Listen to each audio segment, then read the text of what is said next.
Hello बच्चों, JEE mains का exam आज और कल में खत्म हो जाएंगे और उसके बाद हमें जल्दी से फटाफट बोर्ड्स की तरफ मूव करना होगा। बोर्ड्स और मेंस के जो पैटर्न है या स्ट्रेटेजिकल तौर पे जो भी हम सोचते हैं करते हैं उस सब में बहुत डिफरेंस है। तो हमें मेंस वाले माइंडसेट से और बोर्ड्स वाले माइंडसेट की तरफ जल्दी से मूव करना होगा।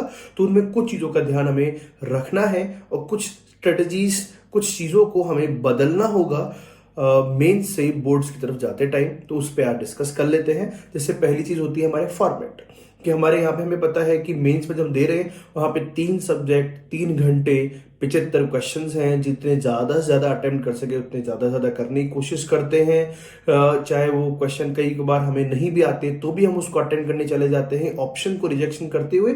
तो एक अलग तरीके से पेपर को अटेम्प्ट किया जाता है। लेकिन अब बोर्ड्स की बात करें, 3 घंटे एक सब्जेक्ट और एक फिक्स मार्क्स है कि 70-80 नंबर का पेपर आपके सामने आने वाला है। ठीक है, तो अब क्या करना है, एक सब्जेक्ट का पेपर है लेकिन फॉर्मेट भी अलग है और अब आपको जो सॉल्व करने की टेक्निक है वो भी अलग हो जाएगी। अब इस बार आंसर मैटर नहीं करेगा कि जैसे किसी भी तरीके से मीन्स में आंसर ले आए, ऑप्शन टिक करा, काम खत्म। अब वो शायद नियरली 20% भी नहीं होगा स्टेप मार्किंग के अंदर अगर देखेंगे तो बोर्ड्स के अंदर। तो आपको उसको थ्रू आउट एंड तक उसको एक्सप्लेन करके आना पड़ेगा कि वो आपका थॉट प्रोसेस आया कैसे, उसके पीछे की रीजनिंग क्या थी। तो स्टेप मार्क्स का बहुत ध्यान रखना पड़ेगा। आपने क्या ज्यूम करा है वो भी आपको एक्सप्लेन करना पड़ेगा। अगर आपने कोई अनोइंगली कोई ऐसी चीज लिख दी है जिसको आपने ऊपर एक्सप्लेन नहीं किया है तो उसके मार्क्स कट सकते हैं। तो उन चीजों का ध्यान रखना पड़ेगा हमारे पेपर्स के अंदर, स्पेशली मैथ्स के अंदर तो बहुत ज्यादा, कि आपका सिर्फ लास्ट टाइम आपको कई बार ट्रिक्स के तौर पे आता हो तो वैसे नहीं चलेगा। हो सकता है 0 नंबर ही मिल जाए 5 नंबर के क्वेश्चन के अंदर। फिर दूसरी बात आती है कि एनसीईआरटी इज द किंग। इस वाली बात को आपको लेकर के चलना पड़ेगा कि आपको सारे के सारे क्वेश्चन एनसीईआरटी के आते हो। ऐसा नहीं है कि 40% में हमारा सिलेक्शन हो रहा है, वो चीजें नहीं है। अब हम 100 में से 100 मार्क्स लाने की पूरी कोशिश करेंगे।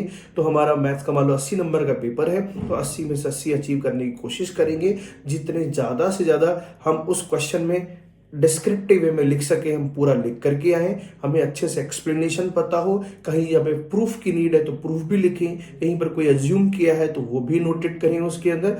और दूसरी बात, अब ऐसा नहीं है कि एक पेन से फटाफट लिख दिया। अगर आपको मार्क्स बहुत अच्छे से चाहिए उसमें पूरे क्वेश्चन के अंदर एक रिप्रेजेंटेशन अच्छे से रखना है, फिजिक्स केमिस्ट्री अंदर भी, तो डायग्राम्स वगैरह को बहुत अच्छे से बना करके आए, पेंसिल से ड्रॉ करें, अच्छे से मार्किंग करें उनके अंदर। अगर आपने कहीं पे कुछ यूज करा है तो हेडिंग अगर किसी का डिस्क्रिप्शन में लिख रहे हैं तो ब्लैक कलर से हेडिंग लिखें, फिर ब्लू से उसको आप एक्सप्लेन करें, नीचे पूरा डिस्क्रिप्शन लिख के आए पैराग्राफ के अंदर जो भी है।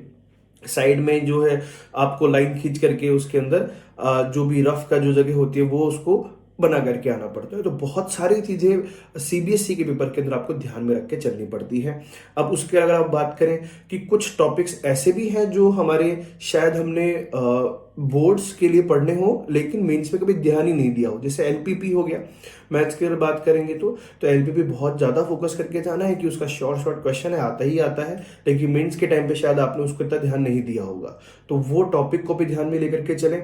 अब जैसे फिजिक्स के अंदर बात करें तो डेरिवेशंस वाली चीजें हैं जो आपको शायद आपने, अगर आपको सीधा कोई डायरेक्ट शॉर्ट ट्रिक के नाम पे कोई चीज पता होगी ऐसे हो जाएगा तो काम चल जाता था, लेकिन अब नहीं चलेगा। अब आपको डिस्क्रिप्टिव वे में अगर डेरिवेशन भी आ रही है तो प्रॉपर वो डेरिवेशन स्टार्टिंग से एंड तक पूरी लिख करके आनी है। उसमें कोई भी स्टेप अगर आपने कट करी तो उसके स्टेप मार्किंग की वजह से आपके मार्क्स लूज हो सकते हैं। जैसे गॉस लॉ, ऑप्टिक्स के फॉर्मूले, इन सब की डेरिवेशन आपको पता होनी चाहिए। ठीक है, जो बोर्ड्स पे पूछी जाती है लेकिन मेंस में शायद हमने उस पर अच्छे से फोकस नहीं किया गया होगा। ऐसे केमिस्ट्री में बात करें तो कई बार हमें यह पता होता है कि इसका ये बाय प्रोडक्ट बनेगा, लेकिन वो मैकेनिज्म या उसकी रिएक्शंस की जो भी चीजें चाहिए होंगी वो हमें उस तरह से उसमें रिक्वायर्ड नहीं थी मेंस के लिए। लेकिन अब हमें उसके डिस्क्रिप्टिव वे में उसको नोट करके आना पड़ेगा, वहां पर बता करके आना पड़ेगा कि ऐसा ही क्यों हुआ है, इसके पीछे यही मैकेनिज्म क्यों लगी है। तो बहुत अच्छे से कंसेप्ट क्लैरिटी होना बहुत जरूरी है। सीधा शॉर्ट ट्रिक लगा के वहां पर काम नहीं चलेगा, ये चीज ध्यान में रखनी पड़ेगी। अब आपको जो जैसे मेंस से सीधे ही बोर्ड की तरफ शिफ्ट होने में सबसे पहले आपको चेंज यही करना है कि एक तो माइंडसेट बदलना है, दूसरा काम आपको वो टॉपिक्स पे सबसे पहले फोकस करने हैं जो स्पेशली सिर्फ बोर्ड्स में है, मेंस में नहीं थे। जैसे मैंने मैथ्स में एग्जांपल दिया अभी एलपीपी, तो ऐसे ही फिजिक्स केमिस्ट्री में कोई चीज, फिजिक्स में से मैंने बोला डेरिवेशंस, तो वो चीजें हमने मेंस में फोकस नहीं की होती है लेकिन हमें बोर्ड्स में बहुत ज्यादा रिक्वायर्ड है, वो चीजें पढ़नी है। प्लस आपकी जो 2 सब्जेक्ट एक्स्ट्रा हैं उन पे पहले फोकस कर लें, क्योंकि फिर वो एक बार रिवीजन करने से ऐसा काम नहीं होता कि बोर्ड्स में फुल आफ्टर फुल की तरफ हम चले जाएंगे, तो उसको 2-3 बार हमें पढ़ना पड़ेगा। तो अभी जैसे मेंस खत्म हुआ, सबसे पहले हम उन 2 सब्जेक्ट की तरफ प्लस फिजिक्स केमिस्ट्री मैथ में वो सारी चीजें जो मेंस में नहीं थी या मेंस में अवॉइड की गई थी बोर्ड्स की वाली, तो उन पे फोकस करते हुए चले। ठीक है, ये चीजों को ध्यान में रख करके अपना प्लानिंग बनाएं पहले कि मैंने 2 दिन 3 दिन में क्या करना है, 4 दिन में क्या करना है, क्योंकि जितनी ज्यादा चीजें आपकी मेंस में स्किप हुई होंगी, पहले काम हमारा बोर्ड्स का उनको प्रिपेयर करने का है, क्योंकि उनको हमने अपने थ्रू आउट की प्रिपरेशन कभी इतने अच्छे से देखा ही नहीं है। दूसरी बात, 1 या 2 PYQs पिछले साल का पेपर लेकर के बैठे जरूर, 3 घंटे का एक पूरा पेपर दें, ताकि आपको ये भी पता चले कि आप उसमें किस तरह की मिस्टेक्स कर रहे हैं और उनका आपका जल्दी से जल्दी उसका सोल्यूशन निकाले और अपनी इस प्रिपरेशन में 15 दिन की 20 दिन की जो भी है उसमें उसको ध्यान में रखते हुए प्रिपरेशन करें। और एक मॉक टेस्ट जरूर दें पेपर से 2-3 दिन 4 दिन पहले, जिससे हमें यह और पता चल जाए कि अब मेरी क्या गलती हो रही है जो मेरी 10 दिन पहले नहीं हो रही थी, या अब क्या मैंने उसमें सही कर लिया, ताकि अब आने वाला जो पेपर है 2-3 दिन 4 दिन के बाद उसमें वो कोई प्रॉब्लम है वो उसमें रेप्लिकेट ना हो। ठीक है, इन चीजों का ध्यान में रखना है।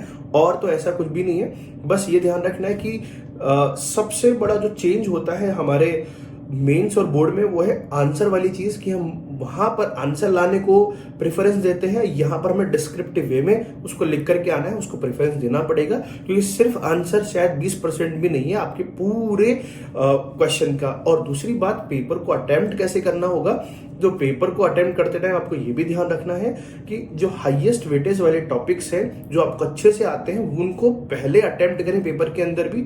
जो 5 नंबर का क्वेश्चन है उसको पहले अटेम्प्ट करें, फिर उसके बाद आप 4 नंबर 3 नंबर पे इस तरह से रिवर्स ऑर्डर में चलते रहेंगे। साथ में कुछ प्रैक्टिस आप जो पिछले 2-3 सालों में पैटर्न जो चेंज हुआ है बोर्ड का, वो आप उन पर भी ध्यान दे करके चलें कि उन क्वेश्चन की प्रैक्टिस हमने अपने जो क्या कहते हैं जेईई मेंस वाले के साथ में नहीं करी होगी, तो उनको आप अलग से पहले तैयार कर ले, ताकि आपको जब बोर्ड्स के एग्जाम दे रहे हो तो उस समय समस्या ना आए।